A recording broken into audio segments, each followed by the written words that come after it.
McMurray, you like that? I stuck that big old N McMurray in there because I don't have my name's in the biggest print. I lost my logo for you when I lost my hard drive. Evening, everybody. How's everybody out there in YouTube land? Sorry we're a little bit late. We're still Kev is out on the road. Not sure if he's going to make it. I know he's trying to get back. I don't know if Mr. Wardrobe's going to pop on. He didn't say yay or nay.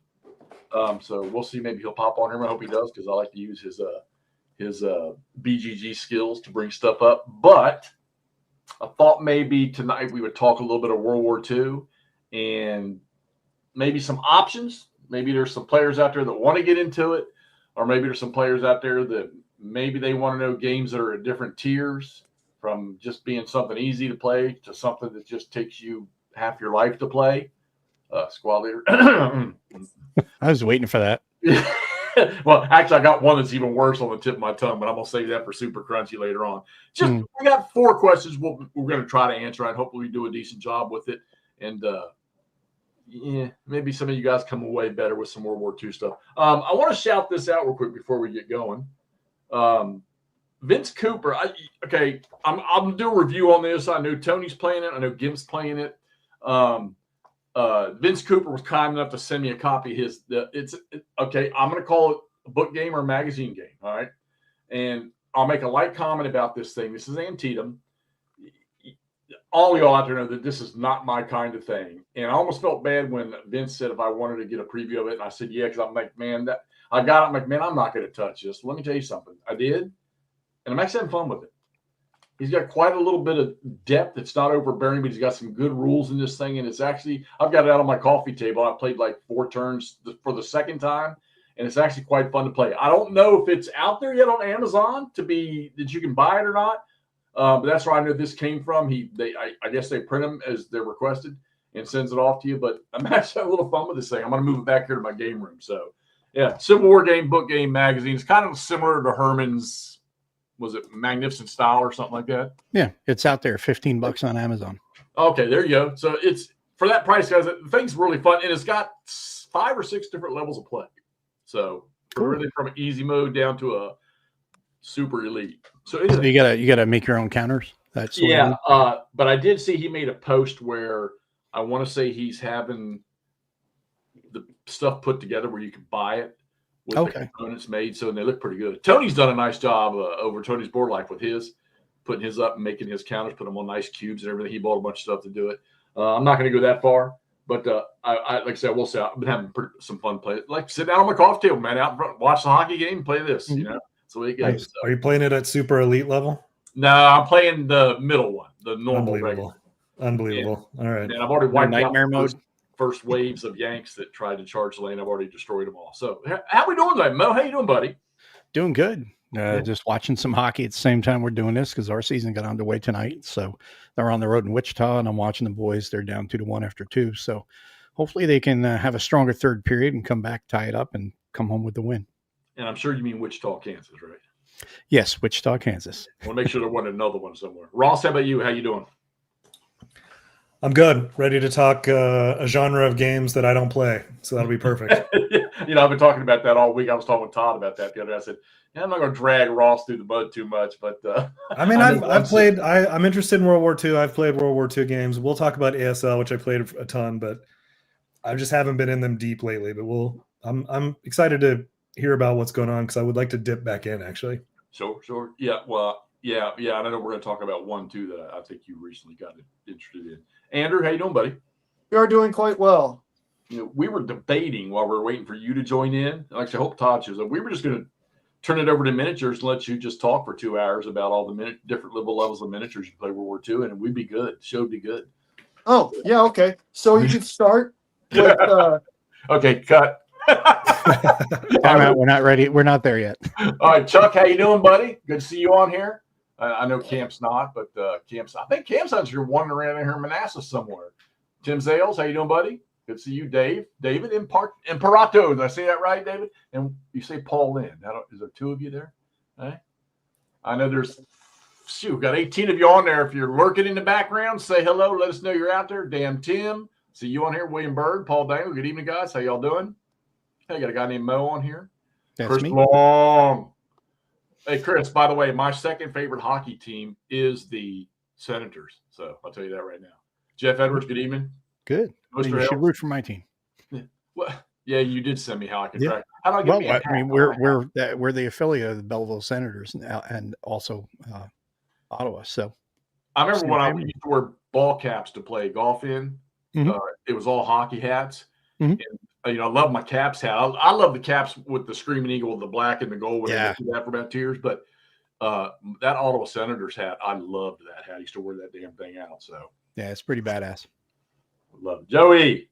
All right, guys. So here's the deal. Here's what we're going to do tonight. So let's now we got a little touch of everything here. I mean, everybody plays different things. Mo hits a lot of different gaming environments or genres for gaming, different types of games. Ross he's been around for a while, and he's a lot of GBACW stuff right now, American Civil War stuff. But he's got some World War. There we go. Oh, nice too. He's got some World War II stuff that he's played in the past and some stuff he's messing with now. Y'all know me. Y'all know what I like to play. And of course, we got Andrew on here because I knew we couldn't do this without somebody in their miniatures knowledge. And you want miniatures knowledge? I've watched a lot of people out there that their YouTube channels do miniatures, but I still have not met somebody that has such a vast knowledge of systems for miniatures than McMurray. It's massive. So what I want to do tonight, we got 4 questions we're going to discuss. All right. The first question is going to be, how do we get someone involved into World War II games? All right. World War II gaming. What are the options? What are the levels of depth in gaming World War II? I got my whiteboard over here I'm looking at. So, and then maybe we'll talk about some good entry-level games, some good intermediate games, some good advanced games, and then maybe some super crunchy games. So super crunchy. Oh, Paul Lynn the comedian. I'm sorry. What was I thinking? Is that what we're referring to? You're muted, Mo. The center square. Oh, yeah. I remember that. God, yeah. Hollywood Squares. My God. Yep. That was classic right there. Showing our age there, buddy. All right. Yep. So I'm a new gamer out there. And we're gonna go, Mo, we're gonna start with you, I think, on this one. Okay. I'm gonna say McMurray for last on this one. I'm a new gamer. I want to play World War II. And you're the only person I know that plays games. How are you going to pull me into playing World War II games? Well, I mean, the first thing that you want to obviously ask is what is the person's interest? Because you don't want to, they're going to go in with maybe some kind of a preconceived notion as to what they're going to play. They may think that, oh, I want to be like in the war movies where you see the big sticks and they're moving tanks and, aircraft around. It's like, okay, well, then you want to play something like Axis and Allies. That will give them a similar frame of reference from what they think in their head on the table. But you can also play something similar to that, but on a much simpler and smaller scale, like Memoir 44, which is a very easy game to get them into. If they don't want to get into any sort of tactical thing, you can get them more into something like Quartermaster General, which is a very strategic game. It's not really a war game per se, but it's a strategy game that's, based in World War II with a World War II theme. So that would be one way to get them. If they want to play, but they don't want to know what they're up against, then I would say a simple block game would be good. Something like maybe one of the Holdfast series. Like there's a Holdfast East Front, I think. There's Holdfast Korea about the Korean War. But I know this is World War II, but they're both simple block games, and you're playing. I think the Soviets end up like 2 steps or something like that, maybe 3 steps. The Soviets are 2 steps, and the Germans are 3 and 4 steps in those games, and you're just turning them as you do when you take a hit. But that's what I would say for a couple of simple games to get somebody into World War II stuff. Yeah, I like the Axis and Allies thing. That's and plus that's going to sort of haze over into how McMurray approaches what he plays. Ross, let's go like way back when you were back in the days of game when you were ASL. If you had somebody that maybe just came up to you and you realize, hey, look, they'd like to start playing some games. Push your ASL aside. Back in the day, what would you have used to pull somebody into World War II gaming? Yeah, similar to Mo. I mean, the question to start with is like what someone is into or interested in. For me, with World War II games, there are thousands of World War II war games at different levels. And what hooks me are the maps and the places involved. So finding out if someone is into like something as broad as Pacific Theater, East Front, North Africa, whatever it might be. You could start there and find a game at the right level based on the kind of theater of interest. But some people are also like, they've seen Saving Private Ryan, and you want to, you know, narrow down even more. You want to focus on Normandy or whatever. Like that to me is the best way, is pick a place that someone's interested in, and you have multiple game choices then to cut across playing the same kind of area or region, depending on how zoomed in you want to get. Except if they say Battle of the Bulge, then you're like, oh crap. Yeah, Sure. I got one.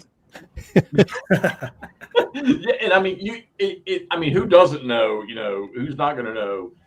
Even somebody that probably doesn't play or is even ventured down the road of playing anything associated with a war game, or they're still, I don't know, there might be some I know some youngsters today that wouldn't know what I was talking about if I said D-Day or the Battle of the Bulge or Market Garden or something like that. There's Mr. Wardrobe.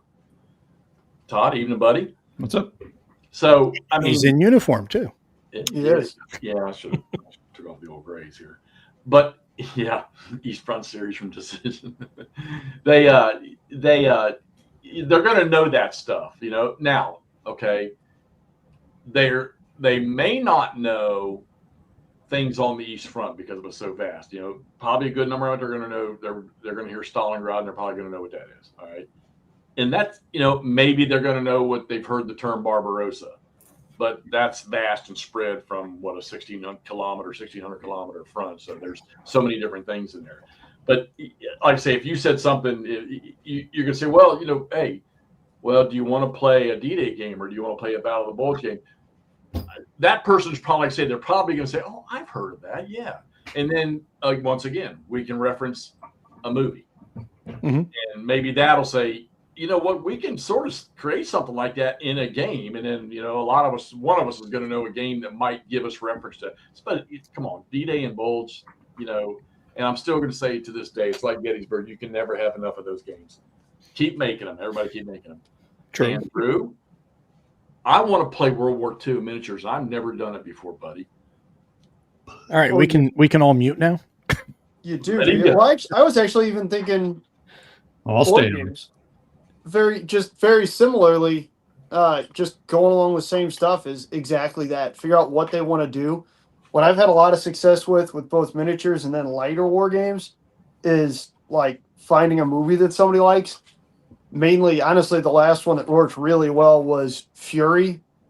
And then playing like tank on tank, or in the miniature side of things, What a Tanker, and letting them be Fury. Yeah, well, you could actually, in your world, though, if I told you, hey, man, I want to storm the beaches like Tom Hanks and Tom Sizemore and all those guys did in Saving Private Ryan, you could create that. Yeah, I just painted up that beach landing forced in 15 mil from Battlefront. So, yes, we could do that. That, or give me a couple weeks and we can do that. And not only that, you could build the beach. You could build the cliffs. You could build the bunkers. And if not, there's 8 million battle mats out there, including one at the local store that we used. That's perfect for it. Yeah. Yeah, but in all fairness, though, when it comes to miniatures gaming, nothing has the ooh-ah factor than real terrain on the board, along with the miniatures. That definitely draws people in. Correct. And 3D printing is wonderful for that. 3D printing has done wonders to improve that accessibility. That being said, yeah, no, you're hitting all the right things on the right head. Invariably, if somebody wants to play World War II, they probably have an interest in World War II. So then it really just is isolating. And then if they've got some sort of a gaming background, whether it's Euro games or whatever, to a certain extent, you might be able to kind of modulate where you're starting in terms of complications if somebody's familiar with the idea of a board game that has rules and stuff. Or if they're not, find something simple. Play, like I said, with Fury, we played Lock and Load. Their tank on tank West Front. Awesome, perfect, done. So that'll be we'll probably talk about that when we get down to question 4. Oh, okay. Mo, you remember doing sand tables? Oh yeah. Using micro armor on sand tables. Yeah, that was the closest thing I can think of in the military to, and computer game. I mean, when they came along, computer games were a great thing. now, Todd, I remember a while back you did a series of videos Hell yeah. and you were Little like, Toddy. yeah. So I'm telling her, if y'all go, y'all get if you get the opportunity, go. You got to dig a little bit because it's been about 4 or 5 years, I think. It's a playlist, isn't it, Todd? Yeah, he's got a playlist there Yeah. somewhere where he did this. I can't. What did you call it again? What was the series called? I'll look it up. I don't remember. It was so long ago. I've done so much since then. He loves when you bring up little Toddy. You silly pickle. Well, Todd, if you were going to bring somebody in that's never played a game, doesn't know anything about playing games, and I want to learn I want to play something, a World War II game. How are you going to drag them in? Well, I mean, pretty similar to what all the guys have said here, but the cool thing is, you brought up Battle of the Bulge and D-Day. Axis and Allies actually have versions of those games where it's just those battles, and I've only played the D-Day one. It was interesting. There's not a whole lot of things you can do there, but it gets you kind of playing, and it's got the miniatures, which is cool. But I've heard the Bulge one's actually pretty good, and they've reprinted it, and it's for sale. You can buy it at miniature market right now. But so I think that's kind of a fun way to play. Like, I saw Ryan, I saw Band of Brothers, and there's that whole 2 episodes series on Battle of the Bulge. Like, oh, well, here we can play this here. So, so far I don't think there's much different than what the guys have said here, really. And I like, McMurray's thing with miniatures. There's the struggle with, it's the same with board games. With miniatures, there's so many. It's really best to find people who've got the miniatures and start asking around and playing their games they've got, because they've got the minis, they're ready to go. But anyway, there's a bunch of good miniature games that are good. Set a game out a couple weeks and work your dick off. Interesting. I don't know if I do that, but okay. Let's see. Yeah, I think I would go with what the guys have said here. Hexy. Nothing. Yeah, and there's a ton of.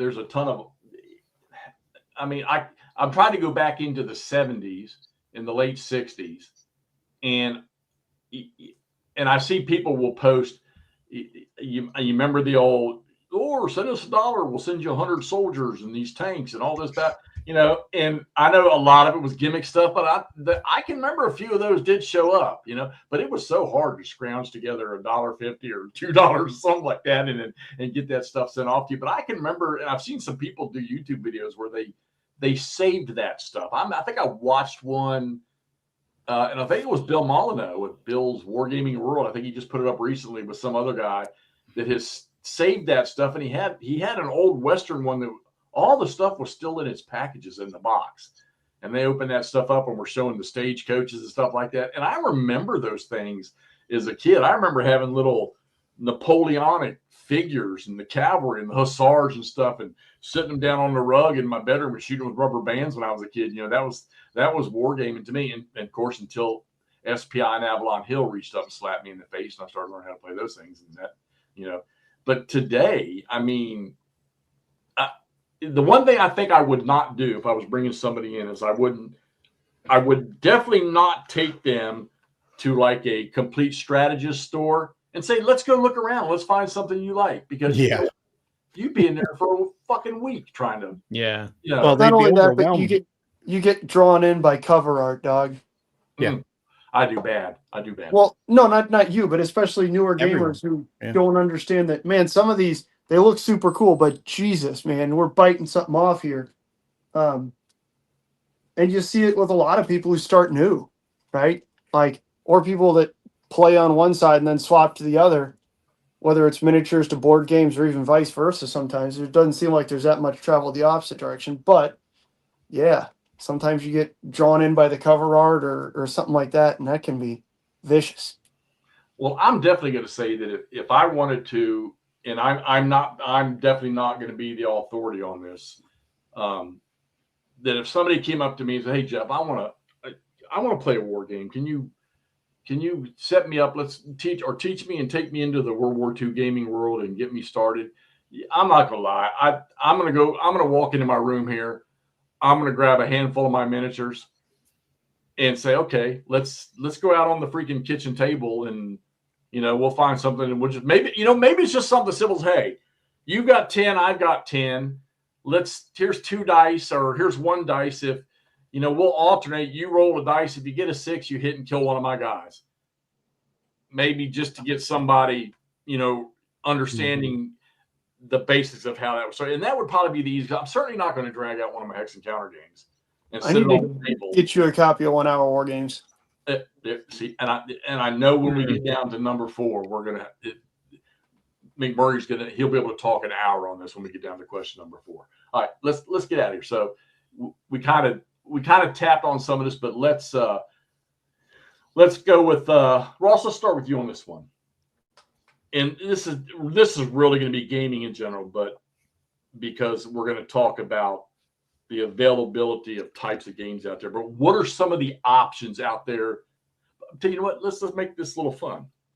Let's go back to the 70s. What were the options for playing war games in the 70s? What types of games were out there? Good luck, Ross. I'm out.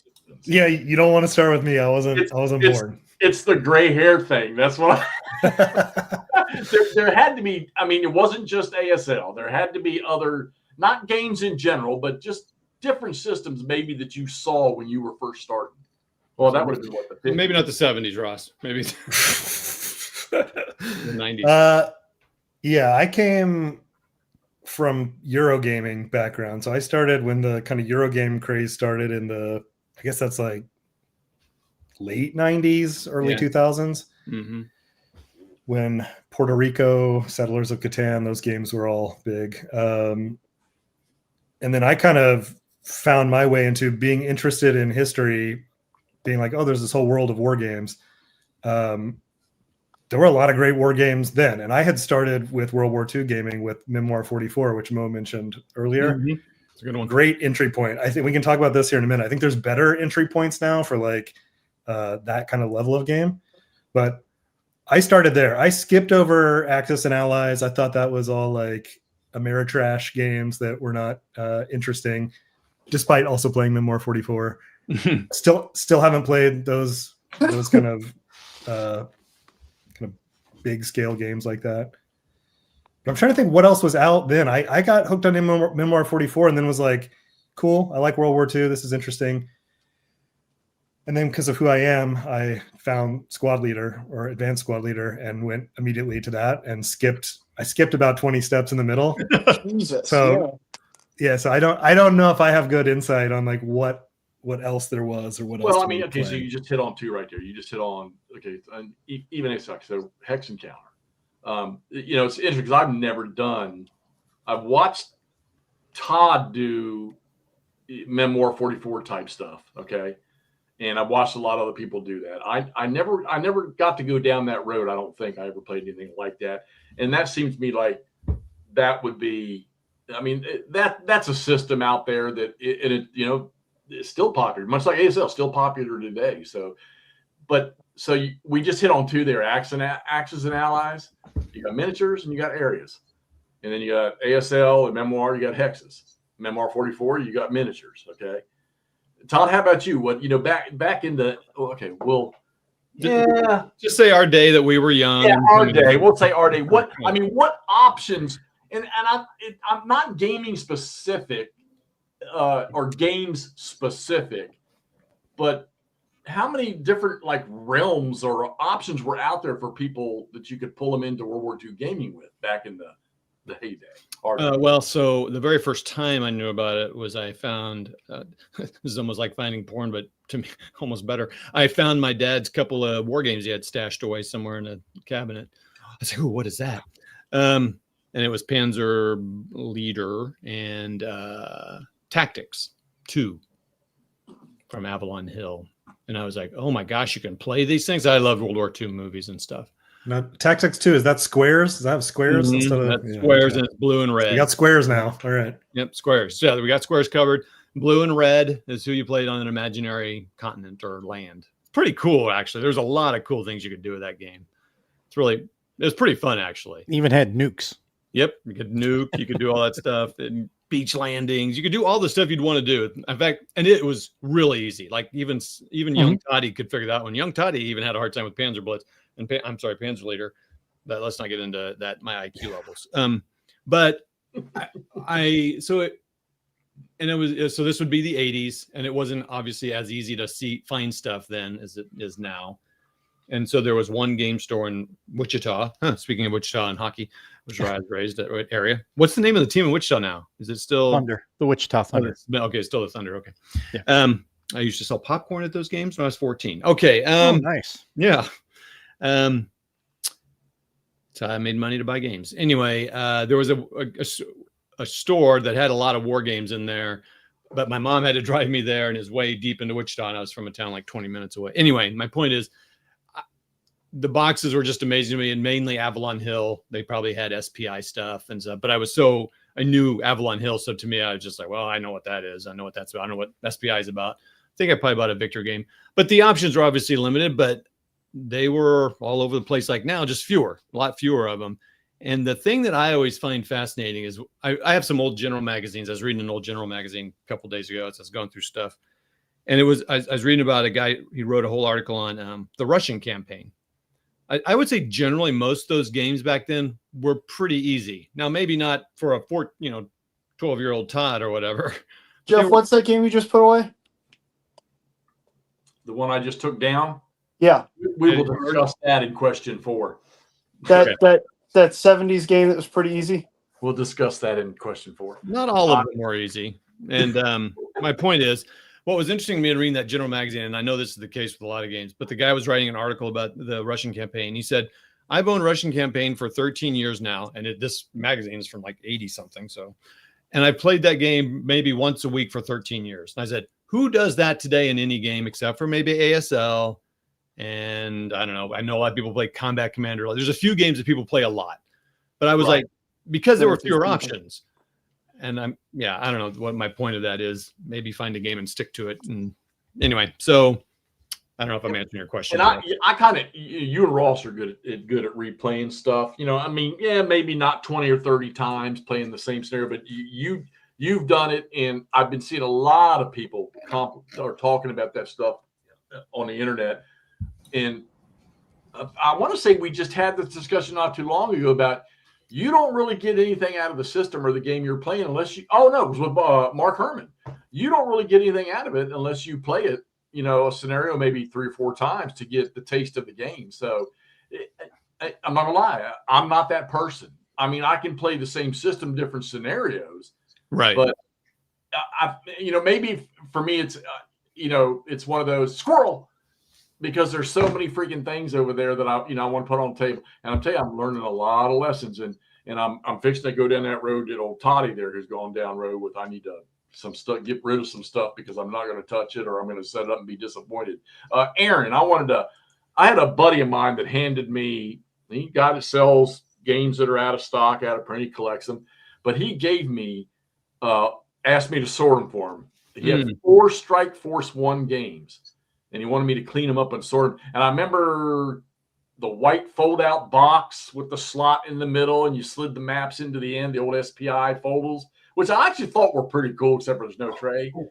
But I've seen people as basic as that game is. And it's funny, too, because you had the same counters for World War II, like the tank units in World War II. You would use those same counters for the cavalry in a Civil War game in a different scenario.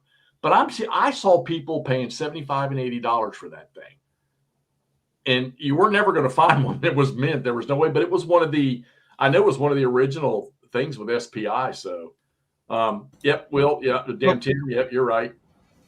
Jeff, I thought of one thing too about the era when I was kind of surveying these war games and thinking about World War II games, late 90s, early 2000s. I just thought back to it. That was like a golden era of computer games for World War II, and I was playing all of those. I mean, that was the first Call of Duty right around then. Yeah. Wow.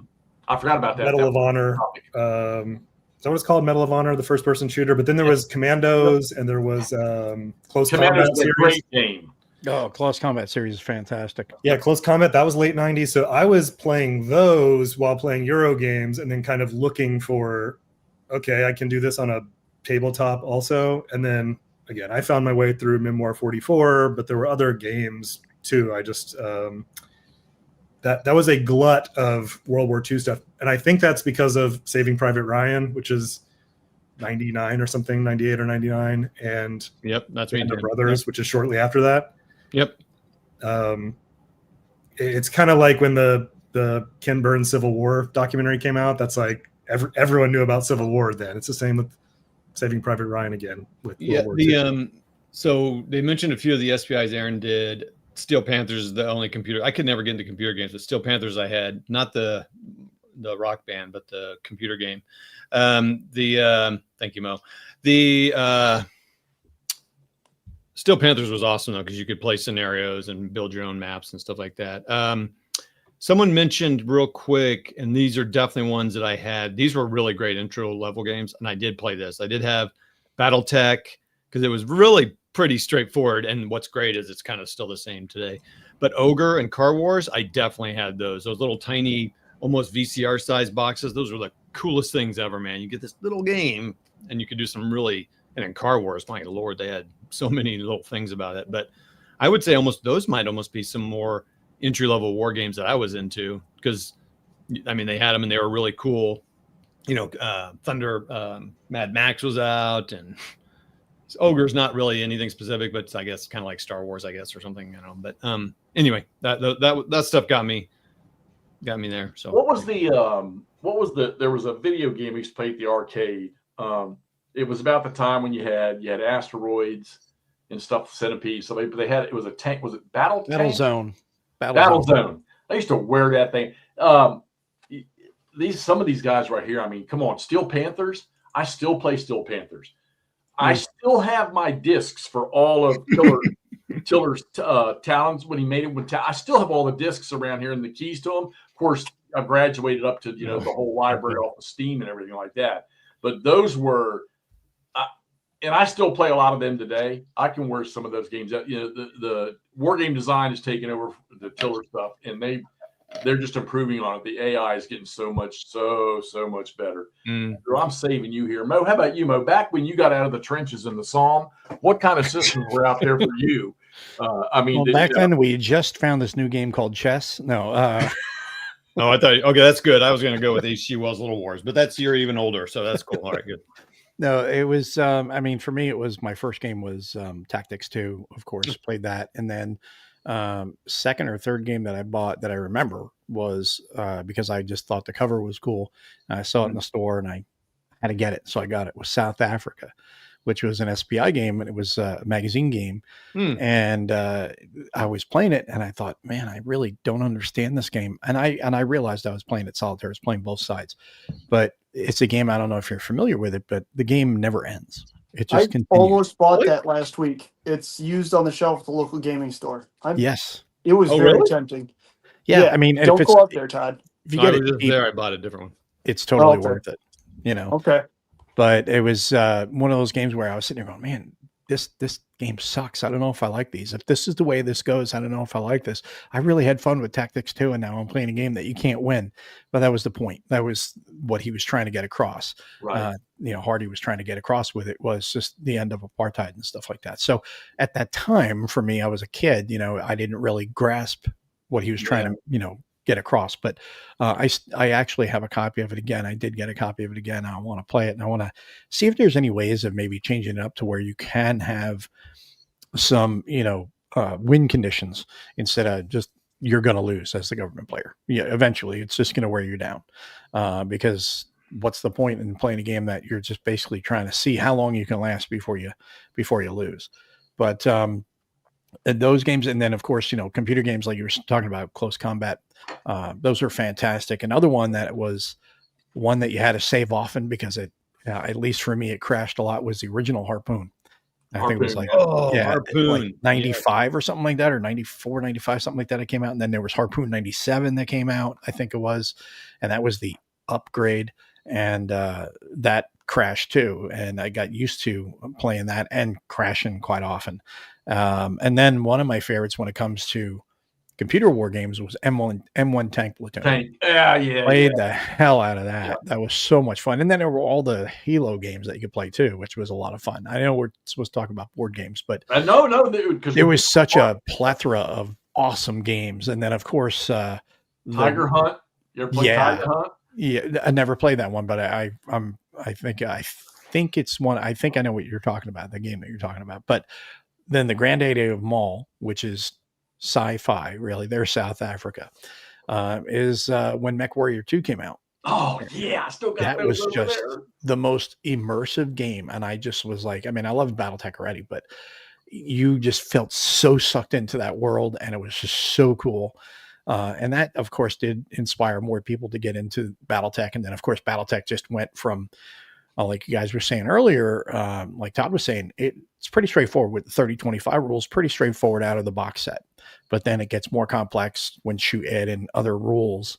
And you add more layers into it, aerotech and all that other stuff, city tech, and you start adding all that in, then you up the complexity. And then, like we were talking about before the game, before I should say, before we started the show, was one of the things that turned me off of playing BattleTech was the community. There were a lot of good people, but at the same time, there were the rules lawyers that want to split hairs and try to do anything to min-max to beat you. And I'm like, dude, we're here to play for fun. Who cares who wins or loses? But some people take it like uber serious, like they need to win. And I've noticed that, not to knock on our miniatures gamers, but I've seen that far more in miniatures gaming than I have in board gaming. And that is the fastest way to make me never game with you again, is to act like that. I mean, we're not like playing for $1 million in money here. So who cares who wins? We're here to play, to have fun, learn the game, understand the rules, and play it correctly, and not worry about who wins. I mean, you want to be competitive, don't get me wrong, but it's not the begin all and end all if you win or lose. Right. Scott, those are, I got to get their combat missions. One too. I need to grab that. That's such a great game. Now, Andrew. There is, there you go. There's the RPG. Now, combat missions, there's a thing, I think it might still be going on. Fanatical was doing a thing where you can buy a bunch of different games, and combat missions they had in there too. Combat mission, I should say, was in there. You can buy that MechWarrior. I remember when I started playing competitive first-person shooter games, Delta Force 2 was the first one we played, but Nova Logic was the game company, and they had an FPS game called MechWarrior, and where you were in, and it was based off of that, where you were in a mech and running around the battlefield. And then they had one that was it was before the Apache helicopter. It was called Comanche. Comanche, yeah, and you could fly the hell. It's pretty cool. I know, Andrew. Okay, here's how I'm going to pose this to you. Okay, because it is in my brain and in my mind, and there's no doubt about it. I know this. I'm 100% right. As you came out of the womb at birth, what was the game system that you were playing immediately? It was actually my brother and I playing with Legos and then plastic toy soldiers. See, I mean, this is this is what I'm talking about. This would have never crossed my mind to go back when I was 6 or 7 or 8 years old or something like that, thinking about all the stuff I had where I was actually playing a war game, but I wouldn't have known it back then. Yeah, and Andrew would have this answer for us. So, well, see, we started playing stuff with Legos and then realized that both of us kind of like history. And by that, I mean, I really like history, and I wouldn't play with him with Legos because he was bigger than me. He could beat me up. So then we had to introduce our own dice sort of stuff because, fun fact, Monopoly also wound up with him beating me up. But those would probably be in terms of my first actual war game that I played. I remember when I was a kid at the local library, there was a guy who set up a ton of folding tables, rolled out cloth on them, and had railroad like trees and lichen and stuff. And then actually, again, a bunch of toy soldiers, plastic toy soldiers. Todd, I'm sure it was a Big Muddy guy. To this day, I've asked around and people are like, I can't remember that, but I don't know who it was. And I tell you what, it was delightful. It was simple enough. It was Germans and actually French, surprisingly enough. I clearly remember that it was early war. And, if you were the Germans, you could move and shoot with your tanks because you had radios. If you were French, you couldn't. Stuff like that. That grabbed me real hard for a couple of years. I kind of got away from it, was chasing that high, so to speak. Unfortunately found Games Workshop games. Those were pretty not great, but they kind of scratched that itch, as well as then using the basic rules from some of the Games Workshop games to play historical stuff by giving toy soldiers. stats from those games, and then kind of all went off from there in terms of playing Flames of War in 15, and then it got nutty. You just your miniature stuff. You play so much more, Chuck. All right, now, and Andrew, I know you, me, and Todd, we've had this discussion a lot because you talk about going over to your brother's house and some stuff like that. But Chuck said dogfight. So remember all those Milton Bradley games, dogfight, and the tank one with the Shermans and the Panthers on it. Broadside, Tank War, Broadside, dogfight. There's one that's the American Revolution. What's the Civil War one where you had the plastic blue and gray figures and you moved them on? Battlecry? Was that Battlecry? Yeah, that's still around. Toddy's got a copy of Battlecry. I feel like the system is probably different. I mean, Battlecry is like memoir, like Command. No, not one Battlecry. It was part of the Bradley system. There's definitely a super old Milton Bradley game. Or I think it's Milton Bradley. It had all the states on it for the Civil War, and then it had squares, little plastic cavalry guys, and you moved one square at a time. I'm pretty sure it's called Battlecry. It's sitting at my brother's house right now, and it was my mom's older brother's. I remember that game. I don't know if it was Battlecry, but I think I remember the game you were talking about. Got it. It was Battlecry, 1961. It's different than the Command and Colors one. Yeah, I wish I was wearing pants right now so I could stand up and tell you to suck it. Battlecry, very nice, very nice. I used to, it's like, you think about your baseball cards. Where'd they go? Why did I let them go in the trash?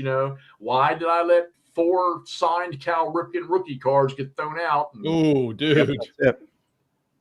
I loved that game, man. I saw a copy somewhere probably a couple months ago. I saw it somewhere online. But you're not going to buy one of them for $10 now. And there was an American Revolution game that was just like that too. Very similar. I don't know. Well, I'll tell you what. We'll go on an adventure, buddy. Noble Knight, $18. No, I'm not talking about an adventure to Noble Knight. I'm talking about an adventure to the basement. So I'm pretty sure I have that American Revolution game in the basement. Nice. All right, we're gonna bump to the next question here. Let's get back to World War II, people. Yeah, sorry. Yeah, we did kind of drift there a little bit. Yeah, we did. I'm sorry.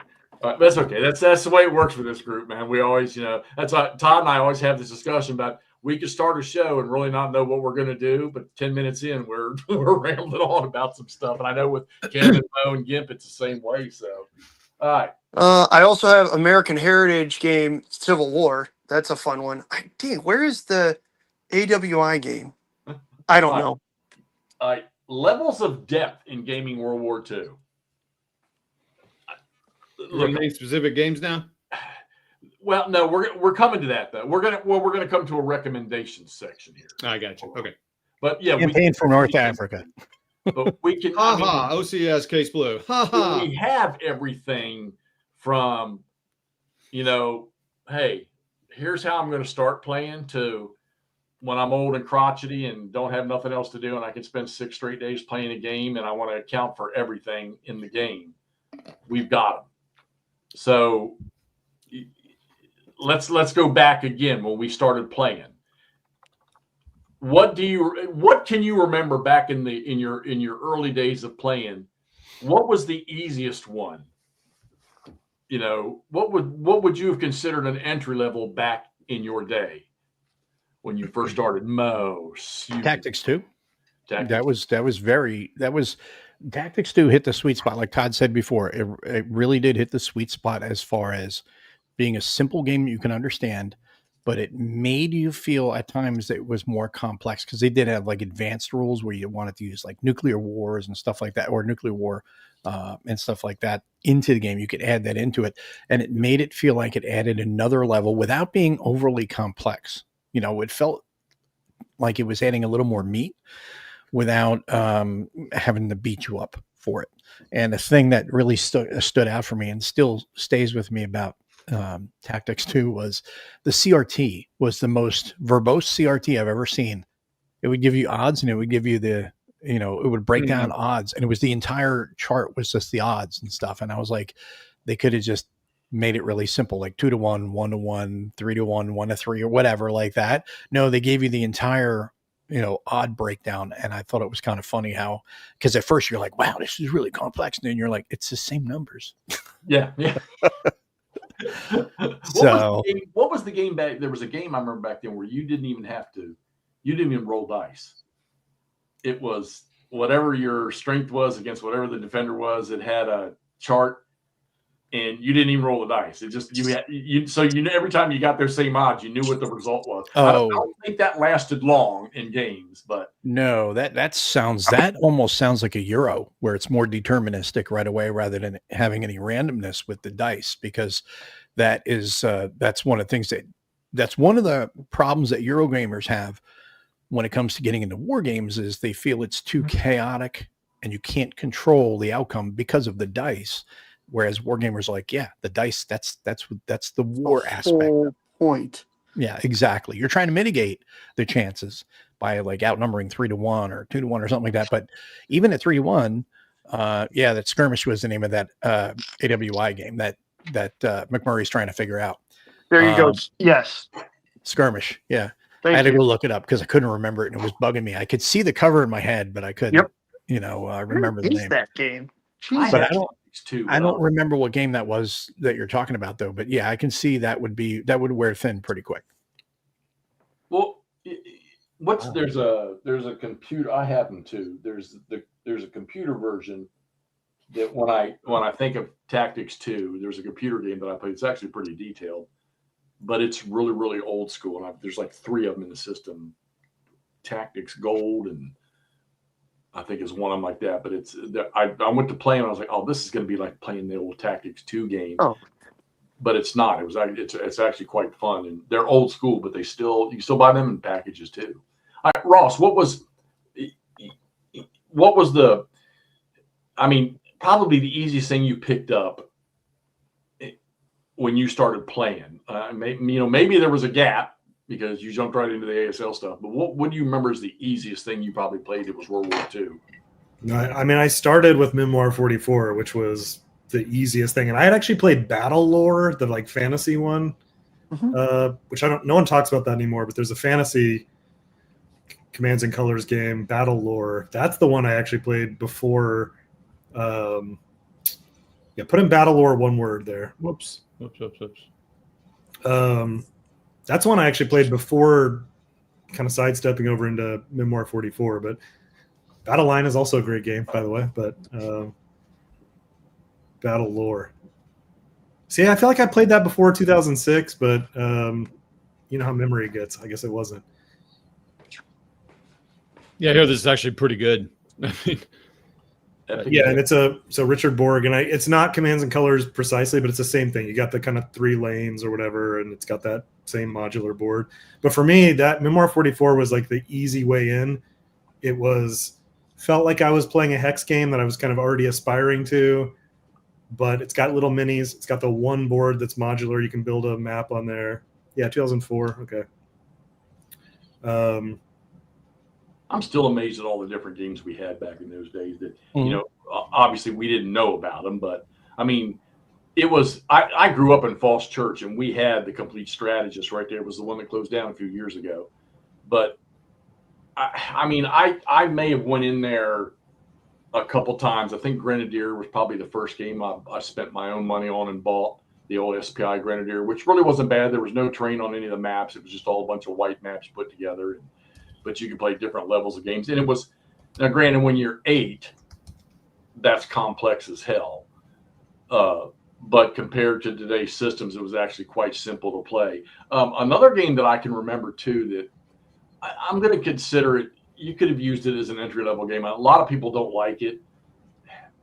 And it's granted not World War II, but it had tanks and infantry too. It was Hammer Slammers. And I used to love that thing, the puzzle map boards you put together and stuff like that. But I can't think when I first started, the first World War II game that I remember playing that when I think about it today that was easy for me was the Avalon Hills Battle of the Bold 65. It was just super easy. And that's what I was going to say. I went to Loudoun County stacking. Loudoun County High School is where I graduated. But I remember that game. I think I may have played it once. McMurray, I think, has played it 20 times in the last 2 years. But I remember that was pretty easy as far as movement and combat and stuff like that. And the first one that I ever bought was when I was in basic training. They on our last weekend before we got out was the first time they ever let us go do anything on a weekend. Me and a buddy, his name was Petrovich. I remember we went to the museum, the Patton Museum, and they sold war games in there. And I bought Army Group South, the quad. And I remember that weekend I was playing it in one of the wall lockers, sitting on one of the chests inside the wall lockers, playing one of the scenarios. And that game was really, really easy. And I played one here like last year, a scenario, and actually, yeah, it was easy, but there was a little more depth to it. You know, then you got to read them special rules and stuff when you play games like that. But I remember that being pretty easy. The depth of it was not, you know, real heavy. I would consider that maybe not quite light, maybe somewhere between light and intermediate. But then I go to the other end of the spectrum back in the heyday, and I was fortunate enough that when I came out of basic training in AIT and I went home for 2 weeks and I was shipping overseas, I went down to the Complete Strategist and I bought a game to take with me. And I was talking to the guy that owned the store at the time, when I can't remember who he was, but I told him, you know, I'm getting ready to deploy. And he was like, well, I'll tell you what you're going to tell you what we'll do. You can go pick whatever game you want and I'll give it to you for free. Bad choice, because I had enough SPI knowledge to know to grab Campaign for North Africa off the shelf at $40, which was a lot of money. All right. And he gave me that game. He shook his head and laughed at me. He said, damn. And I took that game, but you know, I lost that game over the years. But at that time, that would have been the most complex thing for me in the 1970, 1980, I guess. 80, right? Start of 81. So is that my store? I think it might be. It's Complete Strategist. That looks familiar. Looks like the one. Might be. Now, how many of those were there? I was just posting on Discord because there used to be one in Boston, New over York, by BU, and it was crazy. It was insane. It was stacked to the ceiling with games. Yeah. Felt like a hoarder's closet. And then someone was saying the kind of New York flagship store, the New York City one, same thing. It's like a a hoarder's shed. They all look like this. It's amazing. It's just you just. So was it a bigger chain? I didn't realize. I thought it was maybe just New York and Boston. Boston Church, we had one, so. Yeah. All right. I mean, the Boston one's closed. Big. Yeah, but and in those days too, you know, of course, granted, we're talking a long, long time ago, but the only thing I can remember being in that store was Avalon Hill, SPI, and who made they had the fold out games. They had the French Legion, the Foreign Legion one. They Quinto. Who? Quinto. Say it again. Yeah, Quinto. Quinto. Yeah. That's all I remember being in that store in those days. Yeah, I guess it sounds like it was a chain if they were in Philly too, or at least a kind of northeast mid-Atlantic chain. Yep. Now, if they showed that on TV, they would probably get on that reality show, you know, hoarding or whatever, the hoarders. That's what it looks like. The one in Boston was insane. Like it was. I actually played D&D there, and they had one table stuffed in the back, and it's just games all around you, like a little cave, like a little tiny card table with 5 people around it. Well, I went maybe 3 times. Now it's the opposite in game stores. Now they have like cards everywhere because Magic is the big money driver for all these stores. Oh, yeah. And they'll have tables and stuff, and then they have, here's some aisles of games, and here's one of war games. Yeah, here's a war game. Yeah. Well, they opened up a store down in Chantilly a long time ago. It's not there anymore, but I can't remember what it was called. But I remember I was down there working on a car lot one day, and I went in the store because I happened to notice it, and the store was like a big old, like these big old Books A Million stores now. And it was just games, but 99.9% of the store was all Euro stuff. And you walked in the door and you had to make a little left turn and walk up like 2 little stairs to look like a little reading area. Little nook. Yeah, and that's where I bought on my first 3 GBA CW games. Little nook. That's the embarrassed area where they hide the war games. Yeah, like the back room at old video stores. Yeah, exactly. Like you take the walk of shame back there and you walk of shame out. You look around. Is anybody here? Hope my pastor's not here. Yeah, none of your friends' moms are around, anything like that. And you think you're okay, and then you walk in, there's your pastor inside already. Oops. All right. So what was Todd? What was the first we'd say entry level World War II game that you picked up and played? Okay, so now I'm going to fast forward to the like 2005 2005, after I'd met my friend. Well, I discovered Board Game Geek and websites. Again, I feel like we're talking about something illicit, but I'm talking about, what was not Consim World, but TMP? yeah, I think it was probably Consim World actually. And then the miniatures page, which I wasn't into miniatures back in there, but when you looked up World War II gaming, that's what you found.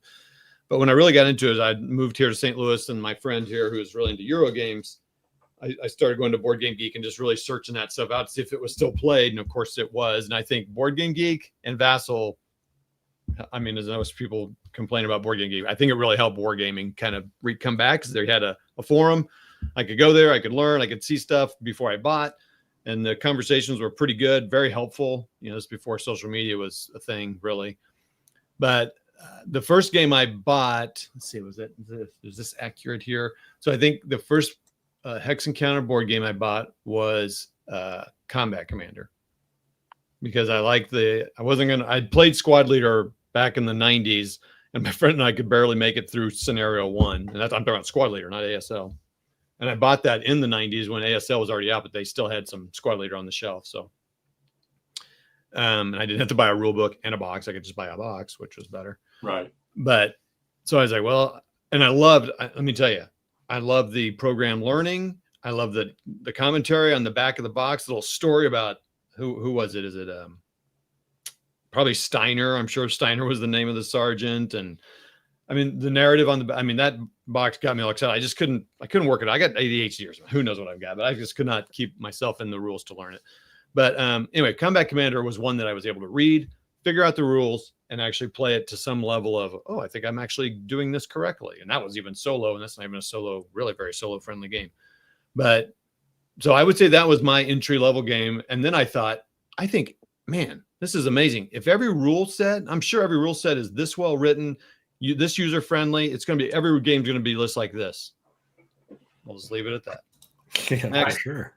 Andrew, the first miniatures now. We're going to go miniatures. All right. You stay away from Avalon Hill for this one. Okay. The first easy play miniature World War II rule set that you played. I can answer this question too. Go for it. No, go. I've already talked. Go. Well, I got to think about it, because I don't know if I would consider Flames of War an easy play game. I mean, it is, but it's got, you know what I mean? Yeah, it's a rule book. It might be bolt action. Oh, really? Other than, again, various homebrew rules. Really? Now, see, me looking from the outside, because I haven't done any of that yet. Granted, I'm probably thinking today, but I would think that Bolt Action and Flames of War would probably be detailed games. Not particularly. wrong? I mean, if you're going to play tournaments and stuff, maybe, but if you're just going to get in play, they're not that hard. I mean, yeah, it's not like there's simplicity in mechanics, and yet there can be a wide amount of information, right? Mm-hmm. Bolt Action is a mechanically pretty simple game. You've got dice, you've got modifiers, but the modifiers aren't excessive, and there's not different things that change the modifiers, right? Every roll has its, couple modifiers, and if you use them, you use them. If you don't have them accessible, they're not applicable, and it doesn't matter. Yeah, Flames of War gets a little further into the weeds on that, but it kind of boils down to the same thing. It is a step up, but probably Bolt Action 2013 when that first came out and we played it. Right. See, Bolt Action, I think I have some Bolt Action stuff. That is hard for me because you have to do like a point buy system to build an army and all this stuff. No, you don't. No, you don't. Just I know they have. Yeah. I guess you don't have to. I guess if you want to. Okay. Yeah, I was So going to say, But you're right, Ross. I mean, that is the nature of the game. You have points. Right. You got to figure out your That's the army. tricky part for me was like, I don't know what's good. I don't know if the flamethrower dude is better than 3 frontline grunts. And see, that's exactly. And that's where we're getting into the weeds of like the ASL tournament gamer, right?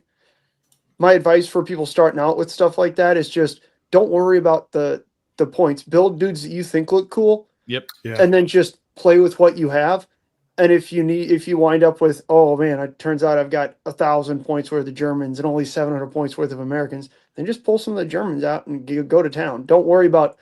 It's one of the glories of playing miniatures games is what you see is what you get. that people don't like. People focus on, oh man, I got to build exactly what I want for this list so I can kick the shit out of my buddy. No, just build something that looks cool, or build it historically. That's what I And do. then- That's what I And do. then play with what you have. Yeah. I like the historical thing too. I mean, Well- I think one of the best ones I've ever seen was Todd when you were doing your Barkman's Corner stuff. That was Here's a question when it comes to any of those games, whether it's bolt action or whatever. Do they not give you already an order of battle to go from, or is it all open to building your own based on a point, So- points that they give you? That's one of the things I used to love about Flames of War, because you would open up a book and it would have this whole big, usually it was a full page and it wasn't just all text. It was, pictures of a force organization, right? So you start out with a commander, and then like Flames of War is company based. So you have to take an HQ and then 2, maybe sometimes 3 infantry platoons, or 2 infantry platoons and a weapons platoon. And then there's all kinds of other stuff that, especially in Flames of War, historically was at that, that would go with that. So if you say, oh man, I really want to play Normandy, right? Cool, I have infantry. The nice part about, again, especially older Flames of War, is that, there you go, Todd's got it, is that, okay, here's a ton of infantry lists that are historically rooted that you can then play with. So, you then have, okay, well, I'm playing a list from the 4th Infantry Division. Okay, well, the 4th Infantry Division had organic tank battalions. So if you want to take a platoon of Shermans, take a platoon of Shermans. If you want to take, 80 millimeter mortars, take 80 millimeter mortars. Maybe throw in some anti-tank guns, what have you. Bolt action has something similar. It's not quite as well fleshed out. But then there's also 8 trillion scenarios for each of those, where you have exactly what you need. Get that 4th edition garbage off the screen, Toddy. I'll See, go the get thing- some of my books if you need to. That would be like, to me, I think that's kind of a roadblock. Like, some people will think it's a great thing, but it's kind of a roadblock for newer gamers. Or if you're just breaking into it completely fresh, it 100%. certainly can be. The nice part is, what they do to kind of get around that roadblock for people is, a lot of times you can buy a starter set Mhm. that then has 2 relatively even, little forces that you can Yeah. play. That's what you bought, but- Ross, isn't it? The whole thing about miniatures, Oh, Yeah. there he goes. Yeah, I'll speak for him. Yes, I bought a. How do I sound like Ross? Did I cut out? Anyway, no, he's back. Please I keep should be here. talking. Todd's making I me think sound Mo like a froze, dick. actually. He did. Mo did. He locked up. All right, so let's throw this one out there. Well, hey, hold on. Go ahead. I'm sorry. Go ahead. I can cover miniature too.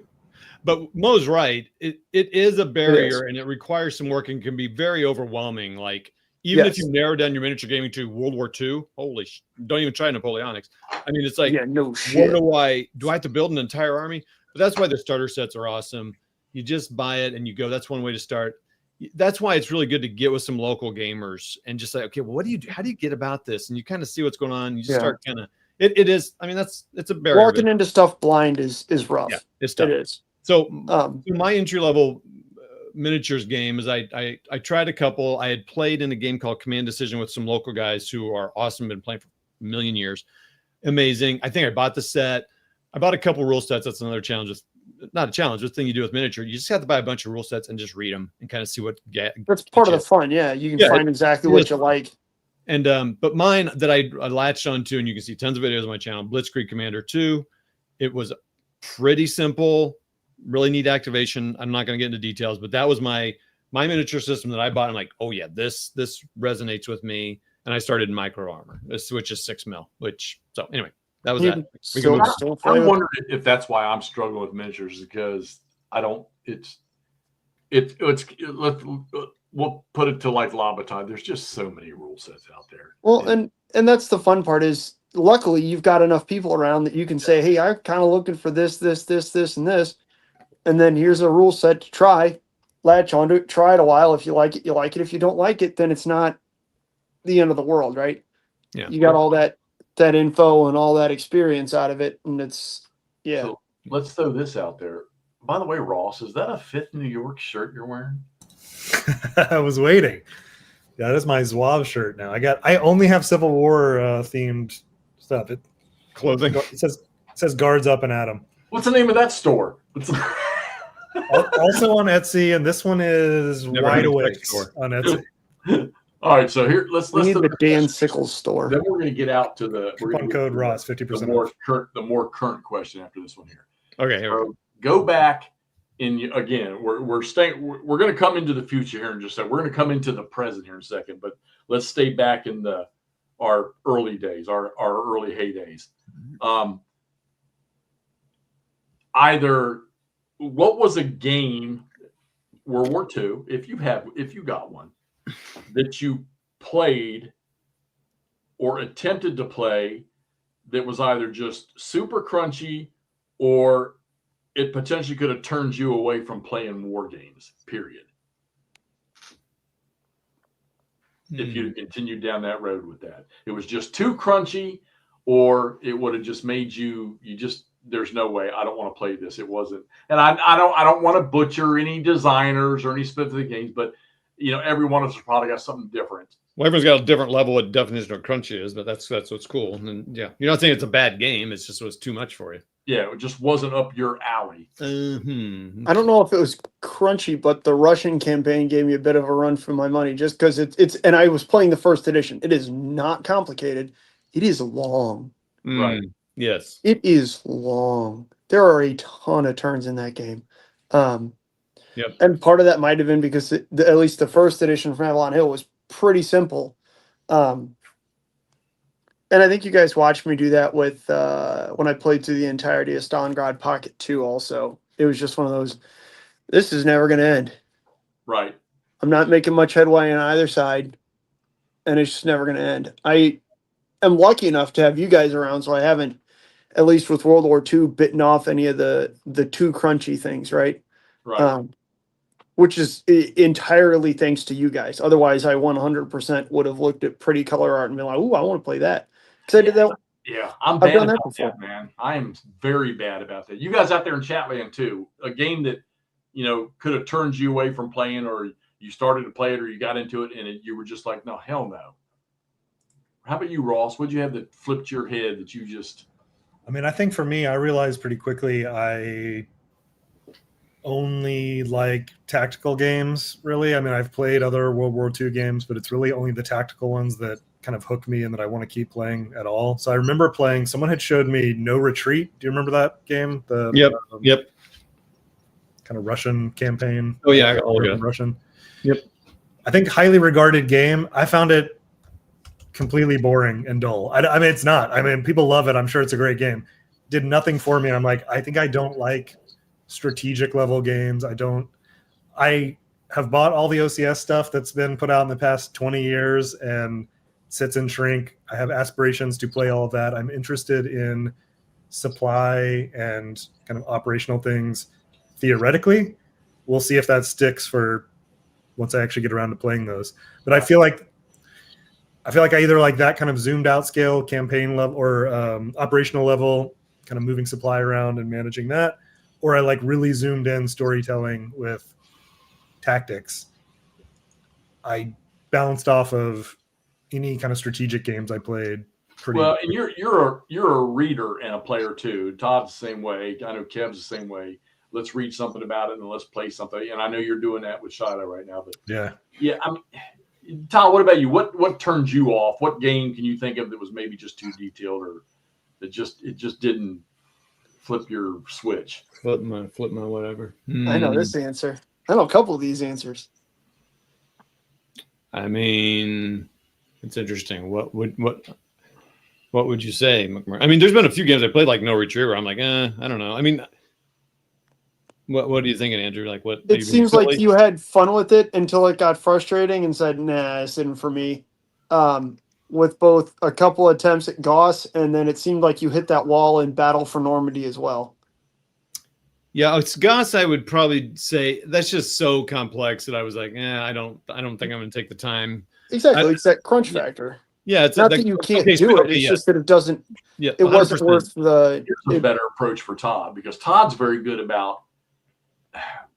Matter of fact, Todd might be the only one. Kev might be a little bit too, where you'll you'll have a game, you'll go away from it, and then maybe a year or 2 or 3 later, you come back to the system again because there's something intriguing. Todd, is there maybe a system out there that, or even a game that you did that with, and you know damn well you're not going to come back to it? Well, I mean, it's probably Goss at this point because I realize I'm not going to play that. I mean, they're coming out with the Market Garden game. I mean, it's going to be beautiful. It's going to be amazing. The count. I mean, I love the map. I love the look of Goss. It's just too much for. And there's just and people that I know that grok games better than I do struggle with it. I'm like, I'm just not gonna. I don't. What is Goss? I don't know. Grand operational. I seem to have lost. I don't know. I've lost the connection to the internet yet. I'm still on with you guys, but I can't get anything to pull up from the internet. Bottom Rhine. It's Grand Operational Strategic System. Strategic System. There you go. Yeah, they're the big in-depth. I mean, you got to count. It's not Campaign for North Africa, but you still have to account for fuel and stuff like that in a more abstract manner. And zone your divisions operate. I got it pulled up here. Jeff, do you remember the night that I sat there and listened to you working through the artillery firing sequence for like 45 minutes to an hour? And then it was I'm never fucking playing this, Jeff. Are you insane? With the 17 steps or whatever. These are all the SPI, Atlantic Wall, Bach am Rhein, the decision games remade in this Goss system. Yeah, but then they released like Hurt and stuff too. Hurt and Forest, yeah. They got like 6 games maybe in the series. Yeah, and they are playable. It's just it takes a lot of. I mean, Charles has jumped off of them. Clay and them really like them. Yeah, Clay loves the stuff. Yeah, but I still to this day, I don't know anybody. I've not seen anybody post. I know they're out there, but I've not seen anybody post. We finished one. So that's the line that I would draw between like that and Campaign for North Africa, right? Because at least you've seen people play sizable chunks of Goss games, right? Especially like you can find them on like Board Game Geek and stuff where people have played large, significant chunks. I haven't gotten into the weeds enough to know if you can find a complete after action report. But Campaign for North Africa and like Gettysburg 77, I don't even know how the hell they play tested those things. Like they didn't play test the full game. No, he says it wasn't play tested. I am aware. Correct. OCS That's my point, though. Ross is what this is. But it's just not. It's just so much there that it's kind of developing by just a few people. I don't know. It's fine. People play it. It's great for them. I just can't get into it. Now, Battle for Normandy is an interesting one, but it's not. It wasn't the crunch so much as I just felt like it was kind of maybe a little redundant, or there was maybe a few elements I just wasn't quite figuring out. So I'll tell you who hasn't played. Where to put your paratroopers? Stacking says Ardwolf, but he never finished it. But I'll tell you what, the person that I'm gonna have to go dig now, but if there's any one person out there that I know would finish the game, it would be Callendale. But I don't think he's touched Goss that I'm aware of. That's interesting because that seems like that'd be his kind of thing to try. Yeah, I'm gonna have to go check that one out. And there you go. Now, Richard, see, you just did it right there. That was the game that I played a long, long time ago. Not super, duper duper crunchy, but that game sucked. I'm sorry. That game Can we throw it out there? Oh no! Do you really want to? Because you've already thrown it and burned it. Well, I don't know because we were originally not going to bash games, and then you just said Anzio sucked. Yeah, for me it did. Just for me. Go ahead and say it. Well, that game tried to kill Brian. Yeah, it did. And then it tried to blow up on Toddy. Was MedWar Sicily. Yeah, and that was not hard to play. I played that game the entire way through, and it just never did anything for me. No, there's nothing. Yeah, there's no. Yeah. So, Ross, the map isn't particularly pretty. There's nothing like cool in the rules. It's like, oh, that's cool. That's nifty. I like that. I want to do that some more. Well, you know what? Okay, so here we go. I'll let y'all answer this question for me. What Civil War game out there could have turned Hexy from ever playing Civil War games again? Gettysburg 77. No. Oh. You brought it to me.